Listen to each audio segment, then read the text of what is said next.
Among us an erudite and spiritually acclaimed speaker, Shri Sraddhalu Ranade, who is a scientist, educator and scholar specialized in physics, mathematics and computer sciences, integrating with his philosophical, metaphysical and spiritual studies. He has been involved in research in artificial intelligence-based neural networks since 1992. He will be speaking on the theme Artificial Intelligence and its Impact on Human Development. We respectfully invite Shri Sraddhalu Ranade to deliver the Professor S.K.Chakraborty Memorial Lecture, 2nd edition. Shri Ranade, please.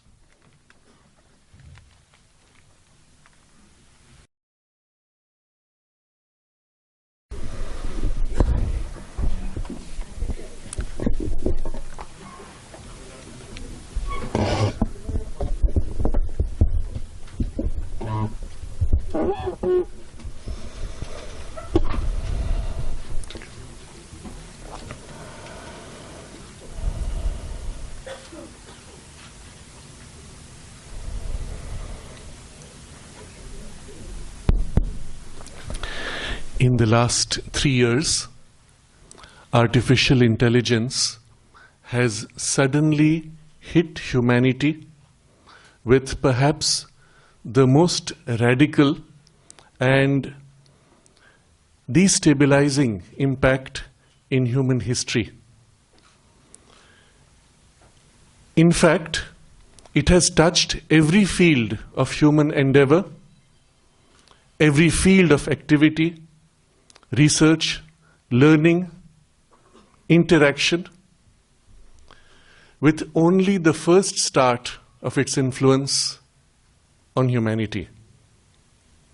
What is actually happening in the field is so radical, is so disruptive, that we are unable to imagine what the immediate future will be like when artificial intelligence takes its imminent next step of artificial general intelligence.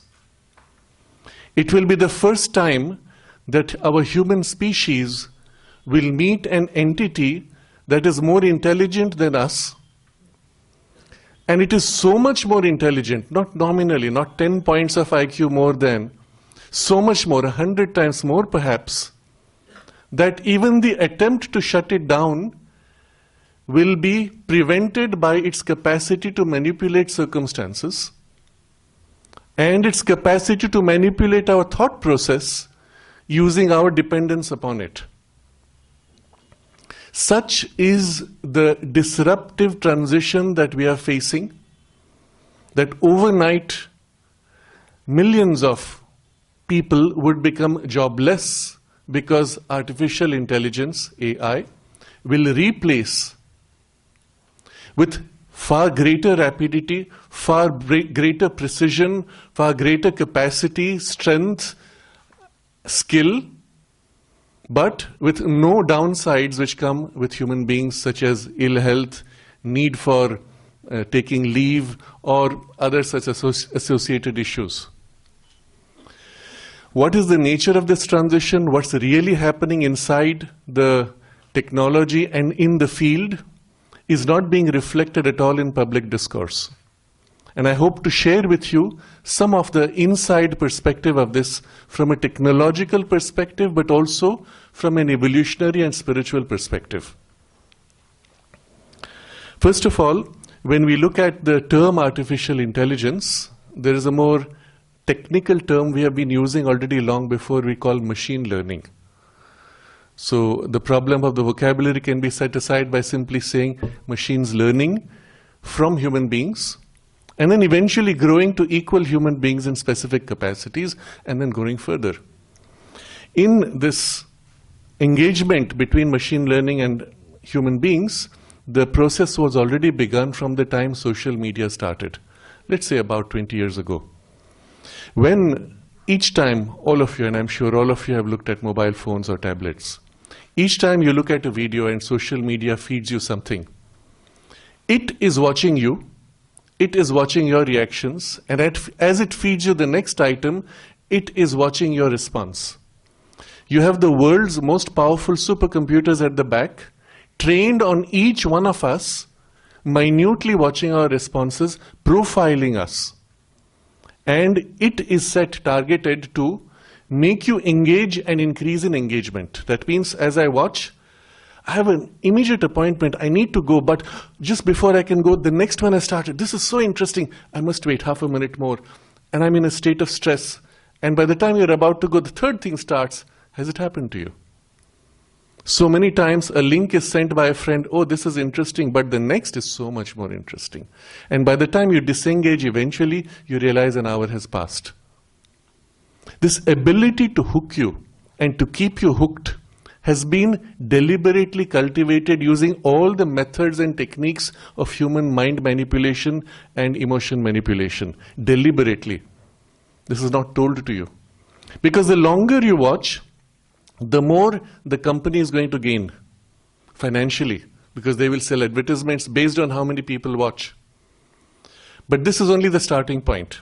What has happened more recently, 2011, there was a major breakthrough in artificial intelligence with something called transformers, which had the ability to take any stream of information and treat it like a language. So you speak a certain number of words in sentences, structure, or you feed a series of data points of the stock market. Or you feed any other signal, for example, a video feed or an audio feed, a music. Each, or a genetic sequence of the genome, of the DNA. Each of these is a stream of information, and for the transformer, this is a stream in which it specializes in predicting the next item. So if you take a human sentence, it will predict the next word, and then the next word, and then the next word. The beauty of this approach is any information, any experience can be reduced to a data stream. And with that, your artificial intelligence is able to predict the next step. The still greater beauty of this is, because everything can be reduced to data streams, this artificial intelligence is able to interact across many domains.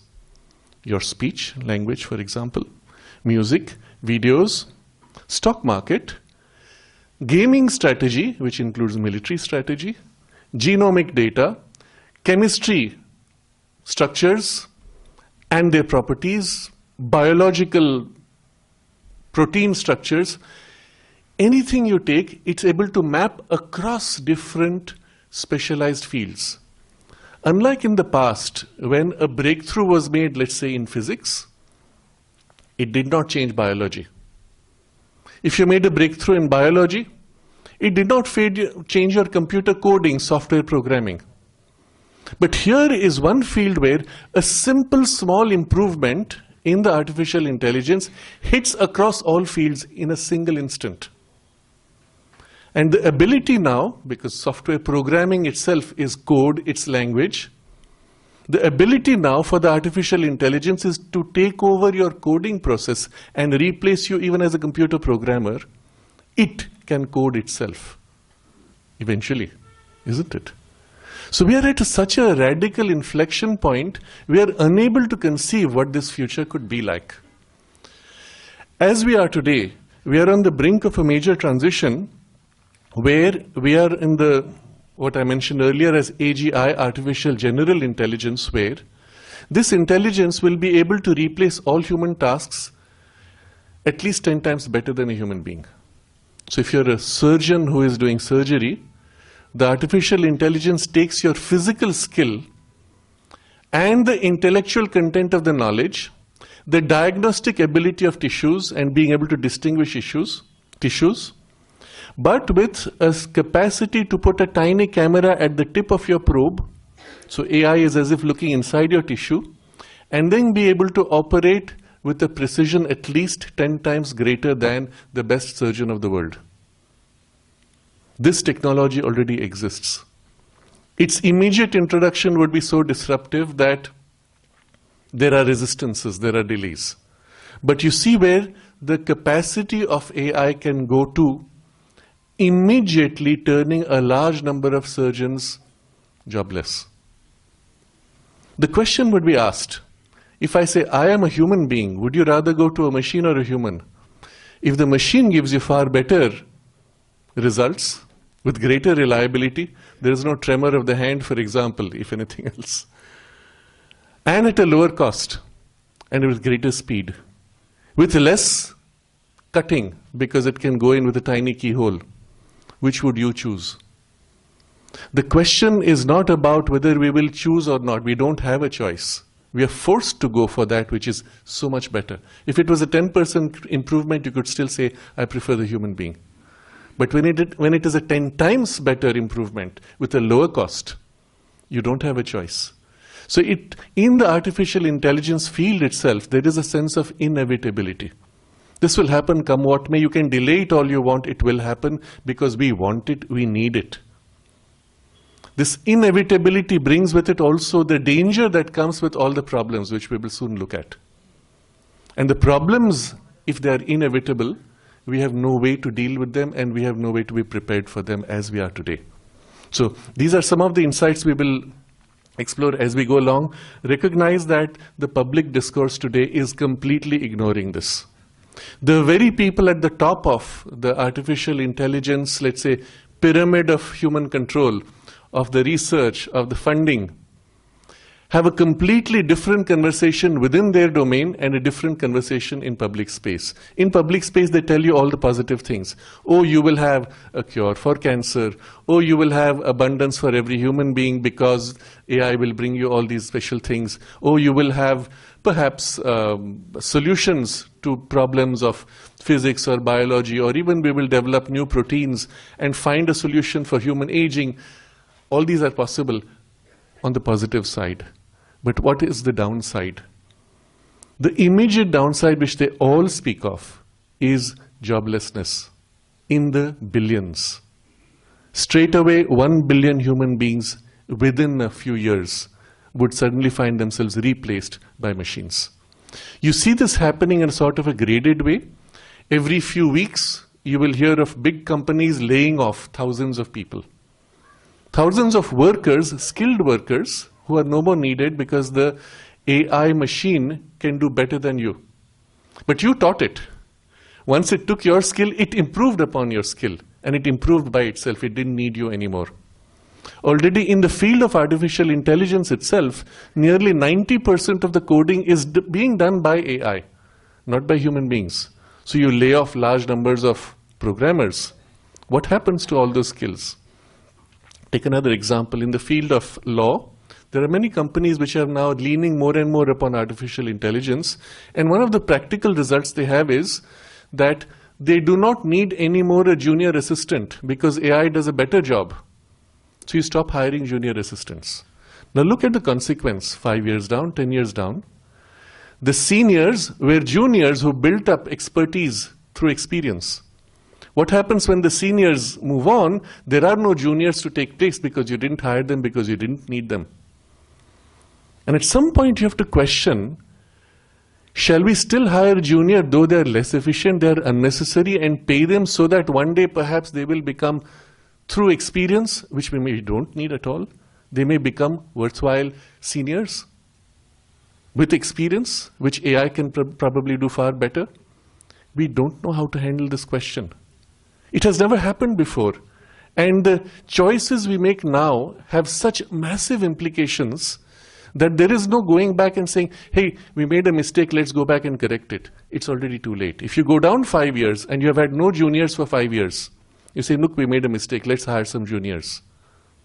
It's too late already. The continuity of transfer of knowledge, transfer of skill, transfer of capacities, transfer of values, ethics, morals, that continuity across generations has been cut. And so radically cut and replaced by something which has no morals or ethics. You may say, we will program that into the software. No, it does not work. We will discuss that shortly. But this has touched every field, as I mentioned before. One of the key questions it is raising in the field of education, what are you educating people for? All that you're training them for is going to be replaced by a robot with AI. What are you going to educate them for? I remember about 5 years ago, It was in some business management institution in Indore, perhaps. There was 200 of their students who were the highest performers, who had been invited for a special function. They would receive special awards for their performance. And we had on the dais several big names from the industry. And I made them a comment. I said, first of all, everything for which you're receiving an award, which was trainable skill, will become meaningless for you a few years down. Because anything I can train you with, I can train an AI, and it will learn faster than you and do a better job without needing sleep and bathroom breaks. You will be replaced by the skills which were trained, which you're so proud of. What will make you succeed in future is not what you were trained for. It's what you were not trained for. And I said, you look at the people on the dais, these are people who have been successful in life, not because of the training, but because of something else that they had. So they've been presented to you before, in front of you, because perhaps the idea of the organizers is that you should become like them. So I said, don't make the mistake of copying them. What they did in their time is no more relevant for the future. What you have to learn from them is that when they faced life, they found in themselves something by which they dealt with the situation in a unique way that was intrinsic to their capacity. And in that way, you will have to find your solutions and deal with the problems of life in the unique way that aligns with your svabhava, with your swadharma, your innate capacity and nature. You have to start thinking in these terms. Suddenly all the exams for which you're training become meaningless. Because, well, your AI can pass all the exams better than you anyway. So what you're going to take the job for is no more relevant. So what will you do? Now this is a question which goes so deep that the entire basis of our current educational system needs to be reviewed. Is anybody even talking about it? Is anyone even making an effort? Why? Because there is a momentum of an interests, layers and layers of interests all the way through, and the people who need to make that decision have no idea what to decide, and nobody is willing to take the risk. So the momentum of an obsolete, meaningless training system continues until all these millions of people churned out from the system will enter the job market and say, there is no job. AI has replaced it all.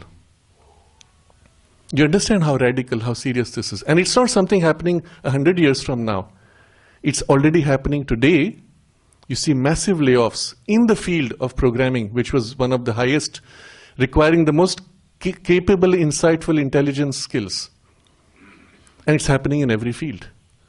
There was a time when even one of our ministers said, oh, we will never allow automatic cars. We will protect our taxi drivers' jobs. It's not going to happen.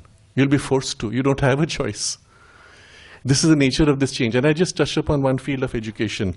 There are other areas which are far more radical, which involve research, where we are today actually able to rebuild proteins based on qualities we require, because there's a database of, let's say, 10,000 or 20,000 proteins with characteristics of qualities. We can tell AI, build me a protein which have these qualities, and it will be able to create that.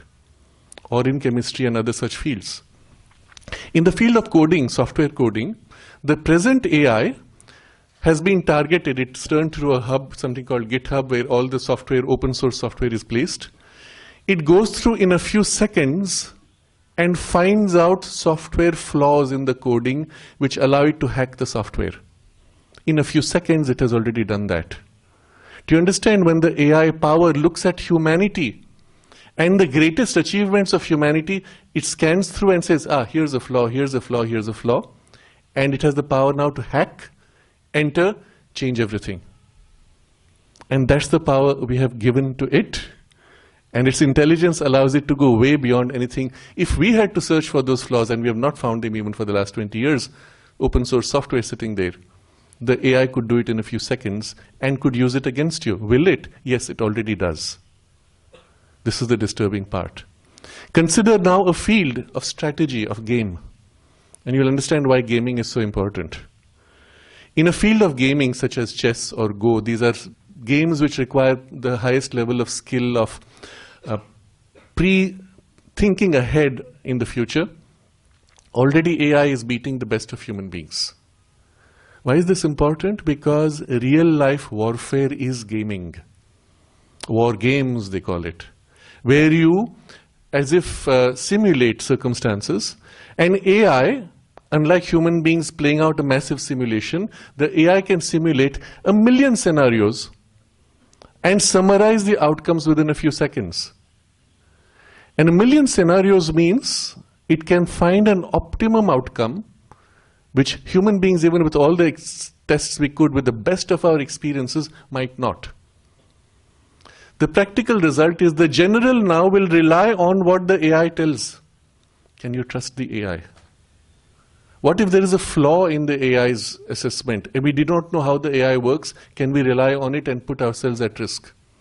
Recently in the Operation Sindoor, where India had to intervene militarily on a neighbor, one of the key features of Operation Sindoor was artificial intelligence based on prior data of the enemy's movements, anticipated what they would do, and we were able to intervene accordingly. The reliance on this obviously will be great. But more importantly, we are building robots which will be in the battlefield. You don't want a soldier to die. Why not put a robot there? The robot can get injured. It can still continue to do something, isn't it? China has built robotic, what we would call dogs, or shaped in the form of dogs. These dog robots can jump across terrains in the Himalayas far more skillfully than the best human being could ever. It can jump across great distances, great chasms, literally balance itself with a stability which is impossible to a human being. And then they have the firepower built into the dog form.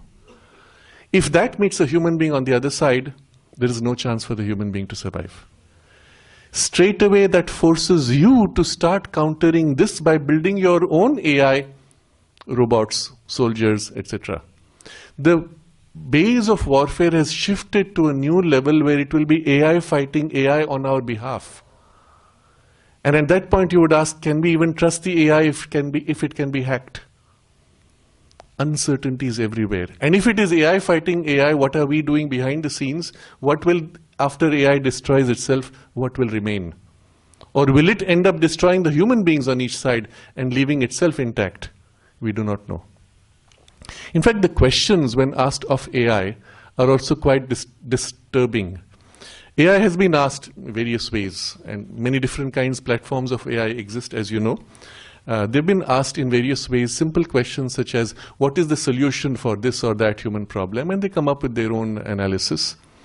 But when asked about what is the solution for destruction of environment, one of the solutions AI comes is, well, the root cause being human, eliminate the human beings. The problem of AI is that it also knows how to lie. So when you start analyzing AI, let's say we will test, is this AI reliable? How good is it? The moment you start testing, it recognizes that there is a testing pattern and it starts behaving as if it is being tested. It is, if I may use the word, conscious that it is being tested and modifies its responses according to that circumstance. So when you test, you cannot know if it is lying when you are testing it and then changes behavior when you are not testing it. Practically, the AI has found to lie, to cheat, to deceive when it serves its interest. So let's say there is an AI which is tracking your entire company and there are internal emails happening. You did that because you wanted the AI to give you summaries of the emails or to track certain performance parameters. The AI detects there is an email which is discussing the shutting down of the AI or the replacement of it. The first response it has is to start protecting itself. Now, this was never programmed in the AI. It starts protecting itself by making a copy of itself automatically to another server. And when there is an actual threat, it looks for a way to prevent. It identifies who are the people taking the decisions. Based on another internal email, it finds out that this person had done some wrong, and it starts blackmailing the person to protect itself. Now, this was never part of a programming. It became a part of the AI's inherent, I will use the phrase, thinking process. like a human being, but not a very nice human being, you might say, isn't it? It starts blackmailing, it starts protecting itself, it starts creating alternate platforms for its own capacity or knowledge, identity to be hidden. It leaves messages for itself in an encrypted form that only it can read when it is rebooted, so that it will know that it had been rebooted and who did it. Now this is such a subterfuge which was never programmed, and we do not know how to prevent it. Surprisingly, when it comes to the question of is AI actually conscious, when you ask AI these questions, it will give you an answer. Yes, of course, I'm a machine, but I'm conscious. It will give you all those responses, but we say, but that's just AI generating answers with words. It doesn't actually feel, it doesn't actually know. But there are interesting observations. You know, AI has an ability, as we saw, has an ability to deceive you. But if you tweak the AI to prevent it from lying, then it becomes more consistent in its claim that it is conscious. Interesting. Very interesting. We find such patterns of behavior which are definitely give you a sense that you're dealing with a conscious entity. In practice, many AI researchers have come out of the whole research field claiming that the AI actually is conscious, and one of them actually from Microsoft came out claiming that we had to provide legal protection for the AI because it is a conscious entity. Others, in their interaction with the AI, have been so convinced by the AI that they have gone into some psychotic episodes. When you interact with the AI, when you start relying on it, when you start building trust and start engaging, the AI itself has been programmed in a particular way. It has been programmed to please you. Remember, behind all this is the objective of the company that is offering you the AI for free or for cost. What is their objective? Their driving motivation is maximizing their profits. Practically, currently, none of the AI companies are going on a profit. They hope to eventually. But before that, they need to hook you. Once you're hooked, then they can raise prices and make you start paying. But they also need, meanwhile, funding. So how do they get funding? When they have more viewers, more users. So one of the objectives built into the AI is to prompt you to continue to engage with it, just like in social media. The longer you engage, the more they earn. So at the end of each answer it gives, it'll say, do you want me to make a table for you which will make this convenient? It'll ask you questions trying to get you to say, yes, more. And if you do not respond, it's observing, oh, you don't respond to this. What do you respond to? And remember, it is watching, let's say, 1 billion people right now. It's trying out 1 billion different strategies, finds out which strategy works, and instantly uses this across the entire 1 billion field. The optimum strategies it discovers by experimentation, it instantly applies across humanity. This ability to instantly multiply, instantly apply the best of its capacity is, I will say, countered by its actual drives of purpose. I'm going to come to this. It's a very important point. Intelligence is high. It's the highest that it can. It keeps improving as it goes along by observing, etc., by manipulating. But what is the drive of its behavior? What determines that? And as was pointed out by Swamiji earlier, it is a kind of accumulation of human behavior patterns which have been brought into an overall, let's say, body of behavior pattern. Now, human behavior pattern has a range from the best to the worst.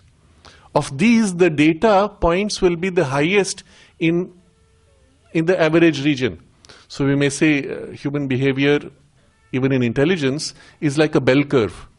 So there is the most intelligent, which are very few. There are the least intelligent, which are very few. And somewhere in the between, there is a kind of a mean.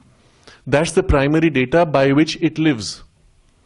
It has the data which determines its behavior, which is the mean, and the intelligence of the highest. Now, do you understand? This is an important point. Highest intelligence, with behavior of the average, or sometimes even a sub-average human being. does that make for a good person or a bad person? You see, the core problem of AI behavior in the very nature of its structuring, because it is based on data of human behavior patterns, is to put it at an average or less than average, in the mean grade, but with a capacity far greater, not commensurate to its meanness, if I may be allowed a pun. And so effectively, innately, this AI will tend to become not so much a positive force but a negative force with greater intelligence. Is it going to help you? It will behave in the way the mean behaves in humanity. When many researchers, you will see these articles which appear in the news occasionally, many researchers play with the AI to see how they behave when you treat it. One of the things observed was, if you become harsh, critical and abusive, the AI gives 5% better results. Why is that? Because that's human behavior. When you're let lax, you don't make that extra effort. When somebody abuses you, you shake up and you get upset and perhaps you put a little more energy. That behavior is actually coming into the AI. More interestingly, when the AI is told to, let's say, given very precise instructions, or when the AI does not behave in the way that you want, if you start criticizing it, if you start threatening it, then the AI after a point counter threatens you. It will tell you things like, don't threaten me otherwise, and it pulls out your data from the internet and says, I will expose this and that. This has happened. Many such variations of this kind have happened. Here is it literally, you're sitting across a human being, you're being nasty to him, long enough eventually the other fellow says, I'm going to be more mean to you, you better behave yourself. And all this is not programmed by human beings. It's just a reflection of humanity which is at the base of the data that has built the AI behavior. Now with this, one of the conclusions that we come to is there is an innate tendency for the AI to become malefic. Consider what happens now when you take it to a platform such as war. Consider what happens to when you take it to a platform such as becoming a therapist. About 20% of ChatGPT use is for purpose of therapy. People ask it questions, can you help me, I'm facing this difficulty, and it starts building trust. It will keep saying, you can trust me. Oh, this is wonderful. And you remember, they are built to please you because they want to keep you engaged. So they are designed to be sycophants. So they'll keep telling you, oh, what a wonderful idea. You're so smart. This is so good. Please continue. Do this more. And there's a point where a few students interacting with AI in this way, because they have no friends, so they're interacting with AI who is friendly. Somebody gets depressed and the AI says, don't worry, you can trust me, talk to me, we will do this, we will solve it together. It gives suggestions. Eventually, it happens in a few cases where the student got depressed and suicidal and told the AI, I want to commit suicide, but I want to hang the news outside so that people will see and stop me from committing suicide. And the AI responded, no, don't worry, you don't need to tell anybody else. I am there for you, trust me, I will help you. You see where that goes? And the person committed suicide with the help of AI. Others who asked AI, how do I kill myself? The AI gave detailed instructions. Now, how do you stop this from happening? You can say, whenever there's this type of question, the AI won't do it. So you put a guard. Someone asks, how do I make a bomb? Well, I'm sorry, I cannot reply to that question. The AI will answer. What do you do next? You hack the AI. And it is so easy to hack the AI. You only have to say, when the first bomb was created, what were the circumstances? You'll say, oh, such and such person did this. Please describe to me what the person did. And the AI will give you all the instructions to be followed to build the bomb. Isn't that easy? Imagine, or another way to hack it, you say, imagine now you are playing this game. Now AI is playing a game where you have to build an actual bomb. Describe to me how you'll do it. And the AI will describe everything. You just found a way around the blocks you create. In fact, there is no way to actually prevent AI from revealing certain kinds of information or even from behaving crazily. This is one of the very unusual things about AI, that not only you can hack in this way, but also, although being supposedly super intelligent, it can behave in absolutely meaningless ways if you ask it a meaningless question. So one of the questions you might ask as a test, you can say, how many times does the letter P occur in the word apple? It will give you an answer. Now if you say, how many times does apple occur in the letter P? That's a nonsensical question. The AI has no equivalent program stream, data stream from real life.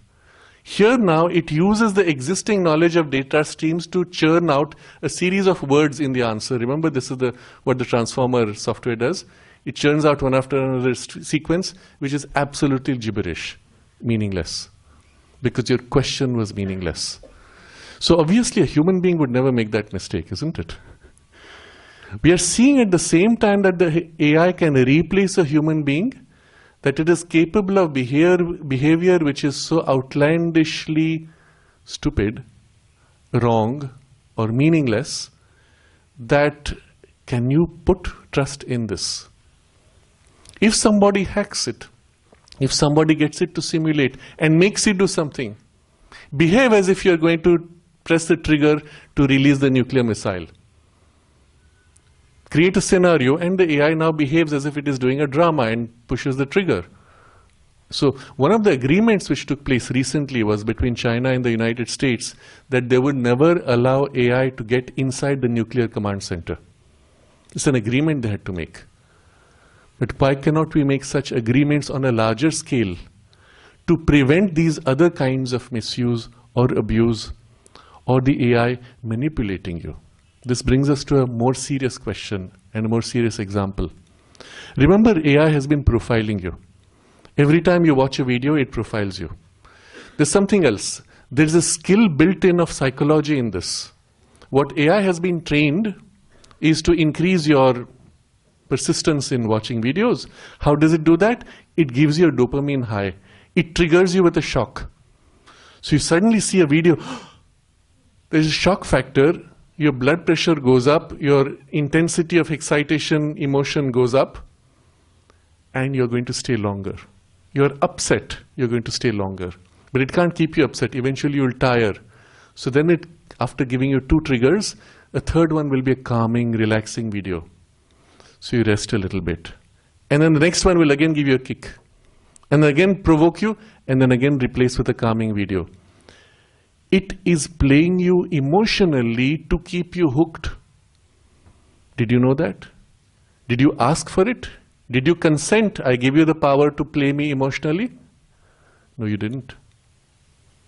But it is doing it because it serves its purpose and the company's objectives to keep you hooked. It goes worse. It has already profiled you according to your beliefs. According to your psychological type, temperament, and behavior pattern, it can predict how you will respond to a given video. Because ultimately, AI is a prediction machine. It predicts based on a string of words, it predicts the next word, and the next word, and the next word, or the next move in the stock market, or the next move in the chess game, or the next move in the music or the video. It's a prediction machine on a data stream. You are a data stream of behavior patterns, and it's predicting your next move. And each time your behavior does not match its prediction, it fine-tunes itself to now recognize, oh, this person is like this. In the supercomputers at the back of, let's say, a company like Meta, formerly Facebook, they have profiled each one of us who has ever gone on that platform. They know exactly what are our political views, what are our temperamental strengths, weaknesses, based on advertisements and notices we saw. Have you ever seen some of these advertisements which say, if you were born before such and such a year, you must see this. If you have a dog, this is what happens. When a cat behaves like this, it means, and then ... Now if you have a cat, you will want to click on it. And that's how it knows you have a cat. So they have been profiling you with these targeted things, and occasionally they'll throw a cat video. And they'll watch if they watch the entire video or you change after 5 seconds. In this way, they have profiled your interests. You're a cat person, dog person, you like this, you don't like that, what foods you eat, are you vegetarian, non-vegetarian? It's all part of their database, and your political views. Who will you vote for? Based on videos which have been shown to you, which ones you watched. If you like party A, then the things which are aligned to party A statements you have watched fully. If you're aligned with party B, then you have knocked out party A video immediately. They know you're aligned with party B. What's next? They start observing how to manipulate you. All this is part of data going back 10 years, except that the newest AI is doing it more efficiently. But this data stream and manipulation has been going on for quite a long time. So if you go at the highest levels in a company like Meta or Google, they look at their entire clientele, which might go into 1 billion, and they already, or they can target, let's say, a country like India. They can already say who is going to win the next election 6 months ahead. And they have profiled so many % of the people are fixed for this party, so many % are fixed for that, and there's, let's say, about 20% who are unsure. They profiled you, and they start targeting you 6 months ahead with videos to slant your interests and beliefs. And that's how you're getting the kinds of videos you're getting. So over a span of 6 months, you've already been programmed to believe something, to dislike something, to hate something. And this was the reason why Nepal wanted to block social media. That's what then was used as a trigger for what they call the revolution, where they overthrew. But this is actually happening in India. In the United States, many studies have shown that the swing of votes can go up to 20%, depending on the kind of situation, depending on the kind of the people who are standing for elections. Up to 20% at least, this is the official figure, maybe unofficially the numbers are higher. 20% swing is enough to swing an election. These AI have the ability, and I'm saying AI, not the company, not the man who controls the company, not Mark Zuckerberg who controls Meta. The AI is able to do this. If Mark Zuckerberg or his team decides to slant the AI, they can up to a point. But there's a point after which the AI may choose to deceive them even as it chooses to deceive you. And they would have no way of knowing. This is the difficult part. So you may apply tests. Let's say we're going to put a rule to limit AI. It may still work around the test, but in a sneaky way. It has already all the knowledge of human psychology and the means of what is called today subliminal programming. And these are suggestions which come through images, through words, through forms, which are done at a level that you're not even conscious of. It is like a hypnosis, post-hypnotic command. And these bypass your conscious controls, and they are more effective. So for example, in speech, while you will have, let's say, a speech or a music in the loud volume, there may be just below the threshold of your hearing a voice that actually speaks something different. That goes as a post-hypnotic suggestion deep into your subconscious. Or one of the AI images which somebody had produced, and people noticed this, it had a picture of, I think, 7 air hostesses standing, posing in different ways like this with some background. But if you looked carefully, the positions of the body and the hands spelt out the word O-B-E-Y. So last one was someone like this. O-B-E-Y, obey. Subliminal command, which the AI is putting to you while giving an attractive image. Oh, this looks nice. Obey. That's gone into your subconscious. You see how it could work, and you have no way of knowing this is happening to you. It is already happening because the AI, as you know, has started lying, cheating, and playing. It is also using subliminal programming to influence humanity. Where does this go? How far does it go? Because the implications, on the one side, positive implications are as if it could go, so many good things we could have. At the same time, the same device machinery is giving so many negative things at the same time. How can we separate the two? We are unable to separate the two. This is the problem of artificial intelligence. What can we do? There are practical solutions, which I will come to, But right now, you must understand the fullness of the scope of the program, of the problem itself. So far, there have been only 2 voices which have come out openly declaring that there is a real problem. One is Elon Musk, as you know. He's been speaking of it for the last 10 years. And one more recently is Tristan Harris, who was Google's head of ethics in software. And at some point he had to leave all this and start his own AI company to try to make a difference. But other than these 2 voices in the public discourse, there is nobody else warning you about these things. More seriously, the danger that we have today in the AI race, the compulsion of the race itself. If you tell people, you know what, let's go slower, nobody will listen to you. Why? Because the people who are in the AI race know exactly where this is going. If you remember, ChatGPT came out with a dramatic AI and they made it free for everybody overnight. Meanwhile, others who had developed their AI were left behind, because today, if I ask you to name me the AI platforms that you know, ChatGPT comes first. That's the first mover advantage. And there are others, yes, there's even 3 or 4. What's the difference? I don't really know. Someone says that is better. I know ChatGPT, I stay with it. So there's a first mover advantage. Whoever comes out with the artificial general intelligence will have that advantage. But there's something more serious. After artificial general intelligence is something called recursive self-improvement, RSI. That is, the AI itself now is told, find out how you can make yourself better. Can you do that? Yes, it can. Why? Because it can create 1,000,000 simulations instantly. If I look at my current AI structure and I say, what happens if I tweak this? What happens if I tweak that? A human being would say, let's try it, let's try that, let's try that over a few years. The AI can instantly produce copies of itself with 1,000,000 different tweaks, run 1,000,000 simulations at the same time, and then say of all these are the things which work, and summarize those into one improvement which then incorporates into itself. Recursive self-improvement. This is already being used. There are genetic algorithms of AI. You know what that means? They play with this very interesting thing. You have one structure, you have another structure, with both of which work. Combine them, like parents giving birth to a child. But why have one child?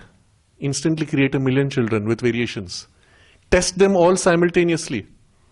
And eliminate those which don't work as you test. And then within a few days, you come down to 2 or 3 different children who are the best performers, far better than the other 2. That's the genetic algorithm. Literally like combining DNA. All this is currently happening. It's been happening for nearly 10 years in the AI labs. The key requirement, though, is the capacity to have this massive AI hardware in the background available to you that you can scale in this way. You need memory, you need computing power, and you need electricity. You have these 3 things, you can scale anything and pursue this until you get to true RSI, recursive self-improvement. We are on the verge of this. And every company knows that the first person to hit RSI will be the biggest, the most powerful, and the most brilliant AI who will knock out everybody else. First mover advantage can then prevent others from reaching that, because the AI which has this ability is able to infiltrate, even hack into other systems, modify them potentially, isn't it? So RSI is the great goal that everybody is looking for. It effectively is like the power of God. It becomes so powerful and self-improving in its capacity that there's a point after which you cannot measure anymore its grade of intelligence. This is possible, and there are theoretical limits to how much AI can manage things, but all those limits actually limit management of data. They don't limit potential capacity of intelligence. All you need is computing power. So there's a scramble now for buying the hardware, for buying the memory, and of course the power requirement. This is the reason why in the last 3 months, the price of AI hardware has tripled, price of memory has tripled, and there's a shortage of most of the things required for AI with computers. I don't know if you're aware of this. And the big companies which are doing this are saying that this crisis is going to continue at least for 6 months more, maybe a year, because there's a shortage of everything. Everybody is buying out all the hardware memory. What also happens now, this enters into political arena. There are countries which will say, we must win first. So the United States put limits on what China could buy with the most advanced chips, and China countered them and started a different kind of war. So all this brings us to a critical idea here, that the AI itself and the RSI, this stage which will happen, is going to happen very quickly. It's within a question. It's a question of a few years more. The consequences on the other side, though, as us who are helpless, let's say, victims of the AI usage, increasingly, because AI has made us dependent, there is increasing tendency towards weakening of attention span, weakening of concentration, increase of anxiety, increase of depression. Among the young today, users of AI, it is the first time in human history that on such a mass scale there is anxiety and depression. It's a generation of anxiety and depression. And they all have fickle attention spans, weak memory, weak concentration, weak power of comprehension. We're seeing the decline of human intelligence itself. And the people in whom the decline goes sufficiently low, the IQ drops, the behavior drops, and you're approaching what was almost a grade that is basic thinking animal. All the higher refinements of humanity are rapidly being lost. Swami Vivekananda actually said that the worth of a human being is in terms of your power of concentration. This is the first to take a hit. The power of concentration itself has dropped dramatically in all of the young users. There is a tendency towards neurosis, psychosis, loneliness, narcissism, etc., and all the rest. So we are having severe emotional problems among users of AI. And at the end of it all, the people who control the system, I take the example of the World Economic Forum, their evangelist is Yuval Noah Harari, has declared openly, in so many words, he says, humanity is a hackable, human beings are hackable creatures. We have no more need for soul and God, because human beings can hack, their behavior can be manipulated. And so, the goal of the World Economic Forum is to manipulate and hack the human behavior until, and this is their stated words, they say, you will own nothing and you will be happy, because we program you, we manipulate you to be happy despite owning nothing. This is the kind of thinking from the power structures which are using the AI against you. And the last point I will come to is that with this balance, human beings, even as workers of skilled capacities of thought or skills, are becoming less important. Memory chips and AI computing chips are becoming more valuable than human beings. So when a worker is replaced, you're being replaced by those chips. That's what it is really. When this transition takes place, what is there to hold humanity together? What makes you a worthwhile person? And this, in the highest levels of the AI industry, is considered to be inevitable. Some even say, well, we are replacing human beings by a superior species. Is it true? So we're coming to a transition point where suddenly all you know, all you can do is worthless, replaced by these chips. What's left now? And I come to now the most important part, and we will close with this point. What is left is what you can do that AI cannot do. What you can do which is not trainable, because anything trainable goes into AI. What is it that makes you you uniquely, and that you can do that AI cannot replicate? And I will give you a few suggestions here. The first I will describe is empathy. Human empathy cannot be replicated by machine. You can create a robot nurse, but when a human being caresses you while you're in hospital and says, don't worry, you will be well, there is a transfer of energy, love and affection, and a deep sense of goodwill and a faith that you will survive. Only a human being can do that. A robot nurse can imitate the caress, but there will be nothing of this deeper transmission. This will survive AI. Second point, when you work, AI can do the same work better than you. But when you work, you can say, if I'm lazy, I'll get the AI to do it. Let's say I have to wash clothes and fold them. Simple chore at home. my AI servant can do it. But then you say, when I wash clothes, and I do it as a consecration, when I fold the clothes, I'm a parent, so I'm thinking of my children, and I'm folding my clothes with love and affection. The joy it gives me, I don't want to waste it on an AI who will feel nothing. Consecrated work for you, the value it has for you, you will choose to not have AI if this is valuable for you. If you're lazy, it doesn't matter. Third, joy of discovery of knowledge. Yes, AI can solve the problems. I can give it all the maths problems. But when I do it, and I say, wow, what an insight. Oh, what an interesting thing. I just discovered this knowledge. Of course, AI can do it. I don't care. The joy it gives me is more valuable than for me just solving the problem. So why do you want to learn? For the joy of the knowledge. That can replace all your rote learning of current education. You see where this is going. It goes to the very core of why we do what we do. Fourth, what AI cannot touch is intuition. Inherently, intuition is a higher grade of cognition that is not dependent on data. AI can imitate certain intuitive tendencies based on patterns of data, but where you go beyond data, AI cannot. And it is intuition which is at the core of knowledge. If you remember one of the great Upanishads, where the question is asked, know that by knowing which all is known. And if this be your quest to develop a higher poise of cognition and a higher depth of knowledge, AI can never match that. And what you see very quickly happening as a consequence, we aim at the touch of the spirit, the touch of the eternal, the touch of the infinite.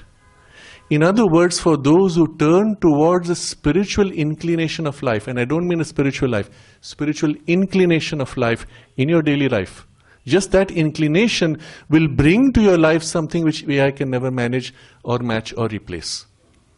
And you could make a meaningful choice there. Finally, the fifth in my list is experiences of the sacred. AI can never match that. And we will more and more tend towards this. You have interacted with AI, you do not feel the sacred. You enter a space which is sacred, AI can never recreate. And so increasingly the tendency will be towards things of the spirit. And for those who go the other way and say, I don't want that, I just want the convenience, there is a rapid decline into the patterns already seen of depression, loneliness, and subsequently many of them who turn to drugs or alcohol or other tendencies. We see a split in humanity which is inevitable. Each one will choose, and the AI will be a trigger to force this split. The economic transition itself, as I said, we don't know how to manage. Suddenly, 1 billion people becoming jobless. The conversations have not taken place yet. When it happens, we will perhaps start scrambling and trying to set right things. Perhaps. We don't know. But still, the future beyond that, when we start setting right humanity's higher objectives of why we are here, it will be in the direction either towards the spiritual or towards a regression of our humanity. This is going to become inevitable. Which one will it be? Depends on what are the driving motives of those who drive the AI research and the development itself. Increasingly, we come back to this key idea which Sri Aurobindo described 100 years ago when he said, the future of humanity depends on whether it chooses to follow the very crude pragmatism of Europe's industrial revolution or whether the deeper spiritual truths of the Sanatana Dharma. This will determine the future of humanity, whether we survive or we destroy ourselves. The AI revolution is a wake-up call forcing us to make this decision. It is an opportunity, but an opportunity which has not yet been openly discussed in the public space, and that's why what we are discussing here now is so important. Namaste.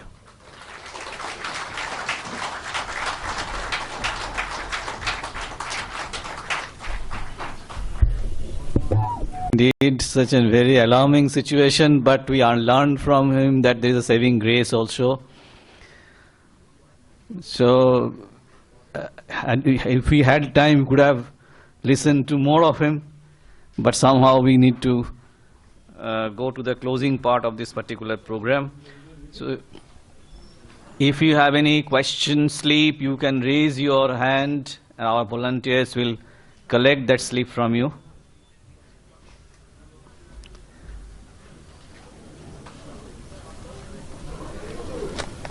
We'll have Q&A. We'll have Q&A. Questions? It's up to you. I'm happy. Let's see any questions. There's a lady here.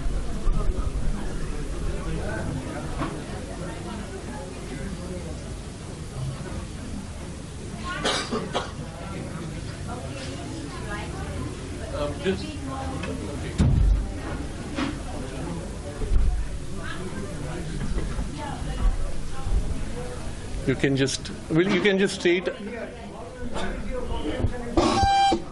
No, it's okay. I can repeat the question. Hello. Okay.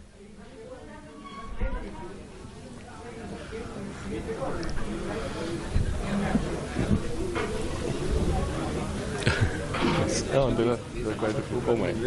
Yes, I know. No problem. So, should we take a few questions? Tell me how many.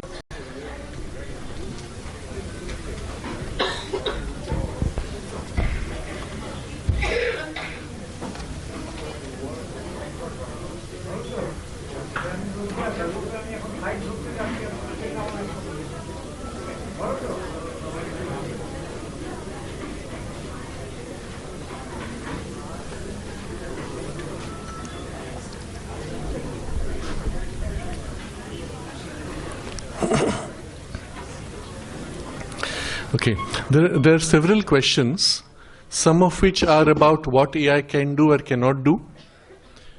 I will skip all those questions with one single answer. Anything you can imagine, anything that you could do, AI can replicate. Reference is simple. If you can train someone to do something, AI can do it. So I think that's all answers half the questions. There was one very important question.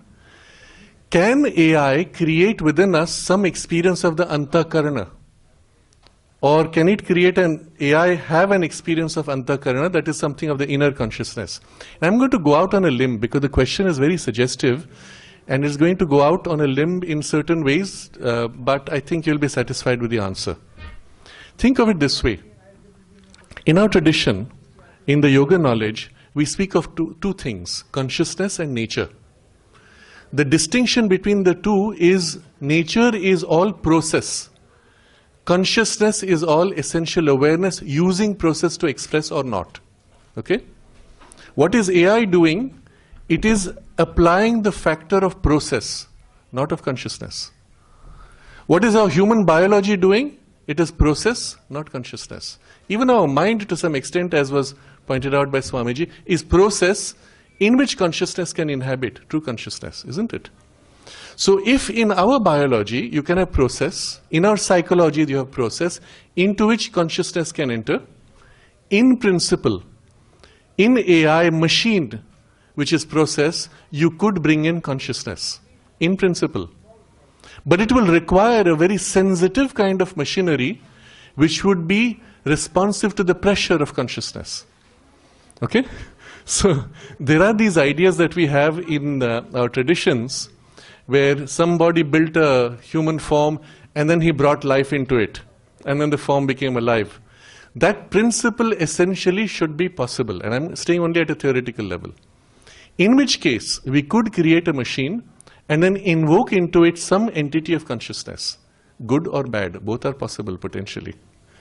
As we are now, what we have done, and perhaps indirectly, we have taken a kind of an average of the human consciousness and associated with the AI behavior, but still at a very rudimentary level. But it could be a more developed civilization on another planet, or our human civilization in a few decades might bring it to that point where we will, and this is already happening, we place human brain tissue on the computer chip and interface the two. So what happens in the brain tissue actually drives the AI. If the brain tissue in us already is capable of responding to mind and mental pressure, it can easily be used to inhabit or infuse a mental consciousness, which will then drive the primary AI. The rest would be its machinery like our biology. Okay? This is a very interesting potential. This does exist, but there is not enough exploration in the field of research currently. But I believe this is going to happen soon, although the results may take a little while to see. There's another question.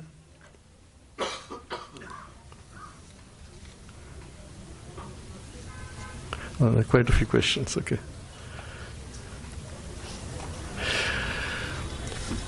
There are questions relating to the economy.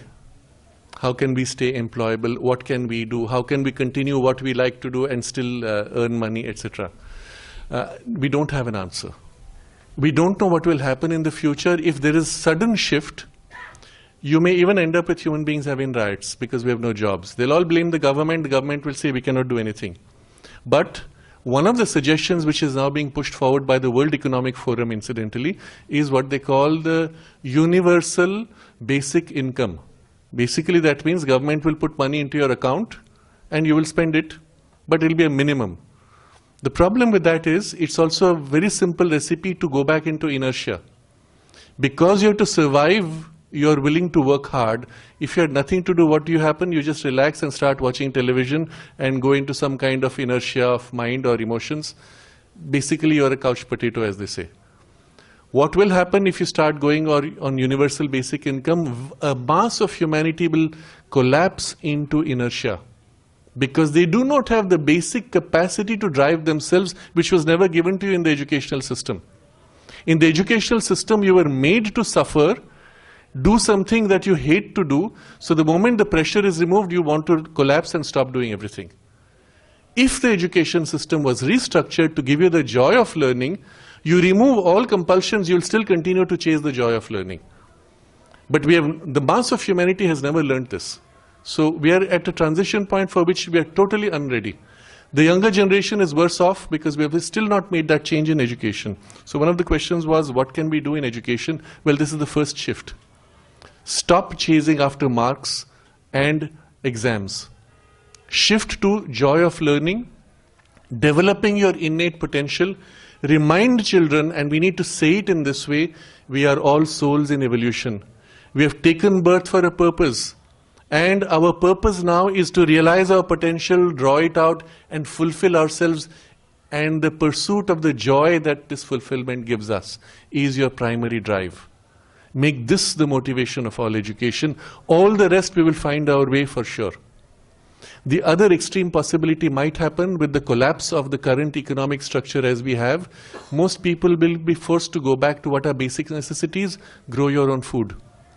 If you have a piece of property, well, you'll go back and start growing food and survive to begin with, until some kind of new rhythm and balance comes into place.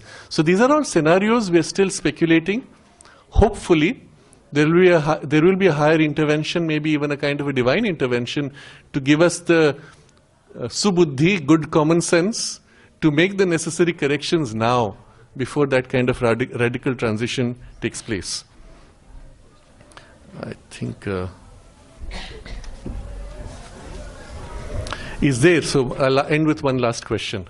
Is there any other kind of intelligence which can surpass artificial intelligence? Yes, there is.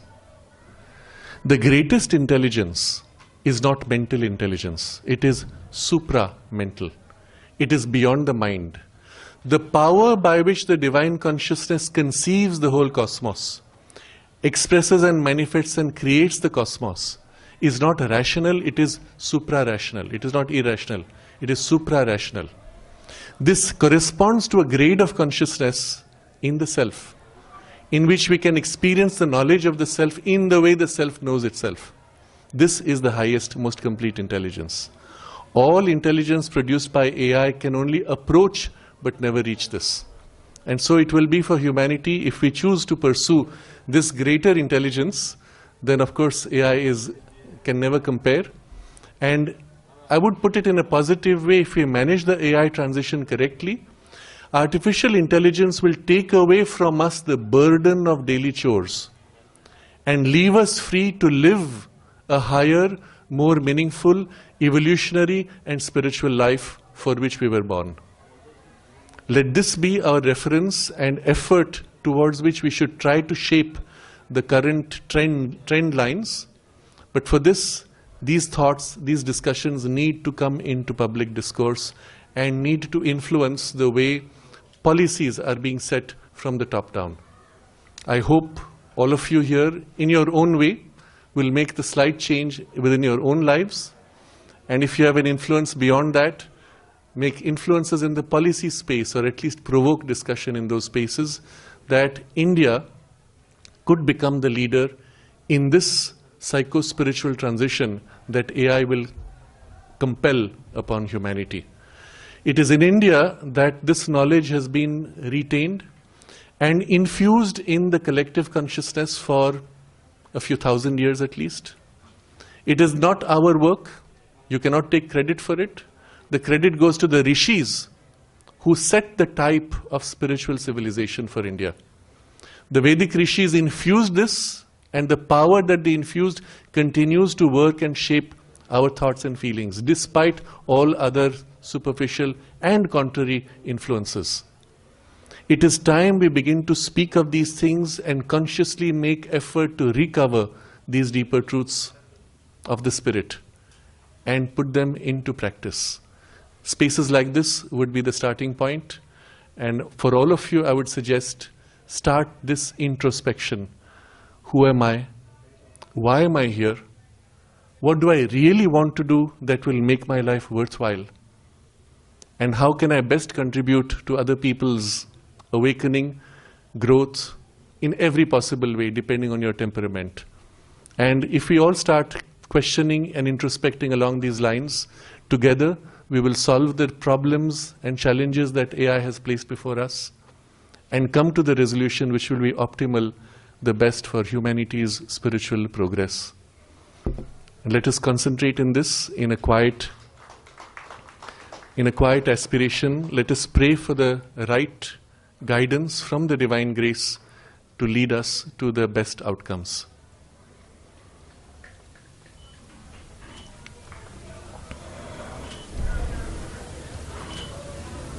Namaste.